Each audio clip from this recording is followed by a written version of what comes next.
कांग्रेस के दिग्गज नेता सज्जन सिंह वर्मा ने एक सभा के दौरान कैलाश विजयवर्गीय और भारतीय जनता पार्टी को चोर बोलकर संबोधित किया। देखिए, बहुत ही निंदनीय है, घोर आपत्तिजनक है। इस प्रकार के शब्दों का राजनीति में कोई स्थान नहीं होता है।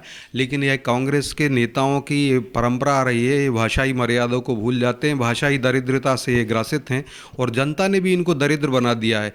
दरअसल इस चुनाव में आप देखिए, पिछले विधानसभा चुनाव हुए उसके में जनता ने इनको चोर सिद्ध कर दिया। सज्जन सिंह वर्मा स्वयं चुनाव हार गए और 25,000 से ज़्यादा मतों से चुनाव हारे हुए हैं। और जहाँ तक बात करें कैलाश विजयवर्गीय जी की, तो हमारे वरिष्ठ नेता हैं और उनका व्यक्तित्व भी कैलाश पर्वत की भांति उन्नत है। जिस प्रकार से उन्होंने पश्चिम बंगाल के अंदर काम किया और भारतीय जनता पार्टी आज 3 सीट से 77 सीट वाली पार्टी हुई, तो कहीं ना कहीं कैलाश विजयवर्गीय जी का व्यक्तित्व, उसमें उनकी मेहनत, पराकाष्ठा, जो राष्ट्रीय महासचिव भी रहे हैं, वो अनेक बार राष्ट्रीय महासचिव रहे और कई बार हमारे मंत्री भी रहे हुए हैं, विधायक रहे हुए हैं। वो ऐसे वरिष्ठ नेता के लिए बहुत ही आपत्तिजनक शब्द प्रयोग किए। और आप देखिए, उन्हीं के एक और, जहाँ कैलाश विजयवर्गीय जी इंदौर 1 सीट से चुनाव, उनको पार्टी ने टिकट दिया और पार्टी का आदेश उन्होंने सिरोधारी किया और माना, और वहाँ की भगवान रूपी जनता ने उनको लगभग 55,000 से अधिक मतों से विजय श्री का आशीर्वाद दिया। तो जनता ने पूरी कांग्रेस को ही चोर सिद्ध कर दिया। सज्जन सिंह वर्मा, आप स्वयं तो देखिए, आप अपने आप में आत्मावलोकन करिए कि आप अभी जब कमलनाथ जी का चलो चलो की बेला आ रही थी, जब असमंजस की स्थिति में थे, तब आप सभी लोग थे जिन्होंने कहा अपने स्टेटस से, सोशल मीडिया के तमाम जगह से स्टेटस से आपने कांग्रेस शब्द हटा दिया था और आप कह रहे थे कि कमलनाथ जी का अपमान हुआ है और जहां कमलनाथ जाएंगे वहां हम जाएंगे।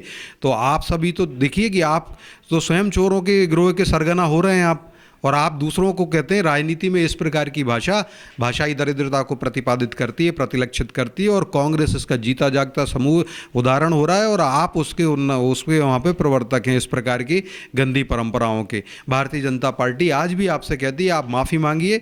यह घोर आपत्तिजनक है। एक आप व्यक्तिगत टिप्पणी करना एक बहुत ही आपत्तिजनक होता है। आपको ऐसी टिप्पणियों पर इस प्रकार की भाषाई दरिद्रता के कारण ये आपकी परिलक्षित होता है, आपका ज्ञान कितना समुन्नत है।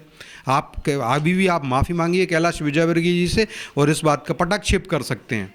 Rabindranath Tagore University Bhopal, only private university in MP to be NIRF ranked for 5 consecutive years. जहां है 600 से ज्यादा company tie-ups for placements, Atal Incubation Center for nurturing startups, Industry Academia collaboration for exposure of real industry world, 20 centers of excellence for research, साथ ही global festival विश्व रंग में शामिल होने का अवसर देता है। रविंद्रनाथ टैगोर यूनिवर्सिटी।